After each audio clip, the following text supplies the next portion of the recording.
Hey guys, welcome back to the Skidoo shop. So, I hope y'all had a good Thanksgiving. We are now at December 10th. Christmas is officially 15 days away. I cannot wait. That's my favorite holiday. But that's not what this video is about. This video is about this thing. This is my 1971 Skidoo Olympic that I have nicknamed the Rotten Banana. Because it's black, it's yellow, and it's old. Rotten bananas are old bananas. So, you've seen this machine in a couple videos. I got it as a package with this one. This one's actually in pieces right now. I was working on it, but not making any progress. But I have decided to restore this one to running condition and show condition. I'm gonna get it running this winter and do a nut and bolt restoration someday. So this machine is in beautiful shape. It's got like no rot on it, just a few small spots. So let me show you what I've got to do to it to get it running. This isn't really important, but I've got to get a new front bumper because that's actually, I think, supposed to be V'd out like that. I think it's supposed to just come to here and not be pushed in. I think somebody clipped this tree or something. And got a plastic weld that crack in the hood. That's actually the only one. These Olympics are notorious for cracking around there. That one's really bad, but this one's not so much. I actually have another Olympic that you guys saw in my last video where it's cracked like from here all the way up the side here. That's going to get restored too and the focus. And then I'm going to put them on the trailer next to each other. Have two show Olympics. So it's not really that light in this garage, so I'm going to go ahead and pop the hood on it.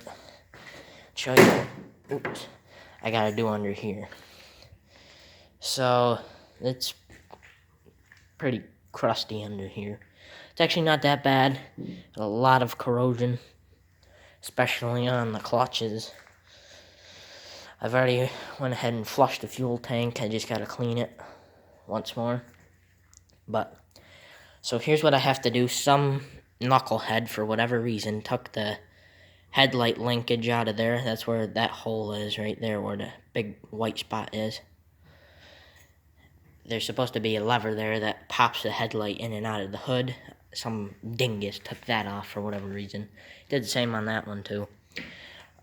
So I've got to put a new one of those on. I've got to fix the headlight because I have no idea if it works. When I get it running, I'm going to see that. And that'll tell me. And she needs a new engine. This thing's locked up real tight, and I just can't get it free to save my life. I dumped a whole bottle of Marvel Mystery Oil in there, and we're now entering week 5, and it's still really seized. But of course, that's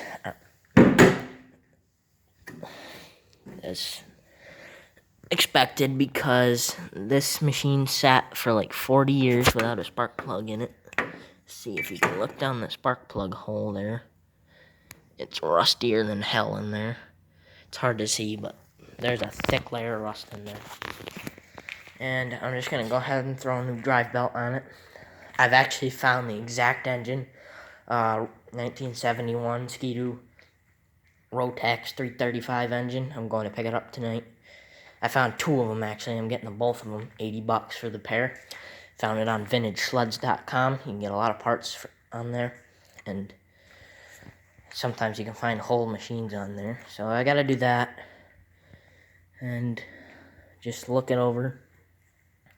I've got to fix the decompressor switch, which is this one right here. It works on the engine, but the switch is seized up. All that does is it takes compression off the engine, so it's easier to pull over. You don't really need that, but it is helpful. And I've got to totally either rebuild the carburetor or just find a whole new one, because that one's real crusty. I can only imagine what the inside looks like. I'm definitely going to have to get a carb rebuild kit for it, because that's probably going to tear some gaskets. Got to get new fuel lines, too, and a spark plug. Well, I don't need a spark plug, because I'm not using this engine. I've got to get the shroud for this. There's supposed to be a plastic plate right here to cover the carburetor. And there's supposed to be a rubber lever coming out the side to choke it. And she's going to need a new seat because the old one wasn't the correct seat. It looked just like this one. Same fabric. And the seat board's just gone on it. It is like mulch. It's not even wood anymore. And when I took it off, I discovered a lot of rust. And I'm kind of glad I took it off because I discovered not one, but 1, 2, 3 rot holes. It's not that bad. I'm just going to cut this whole piece out from here to back and just weld a new one in because the rest of the tunnel's still really strong. I've been able to put my body weight on it, and I've got to put new hooks on because those are what holds the seat on. And I've got to get a new trunk. That's exactly how I got it. I actually have the original trunk, but it got smashed up somehow.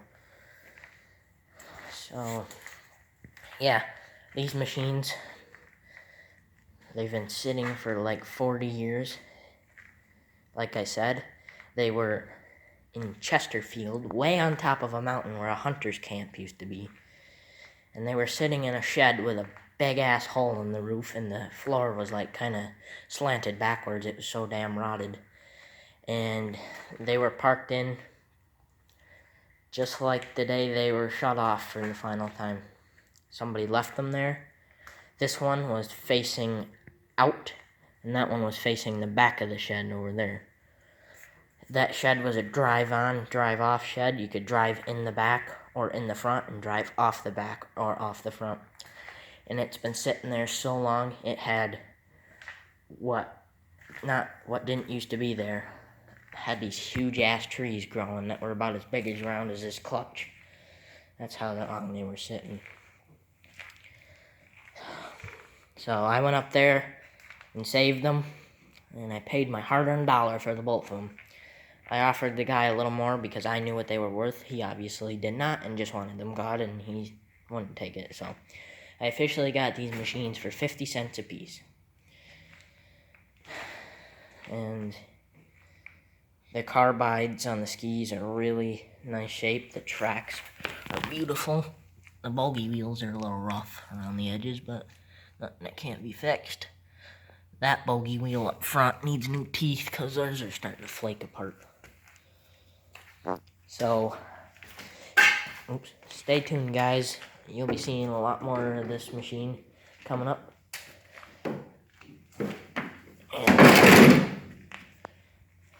And, hopefully I'll be able to take you for a ride in it before the winter's out.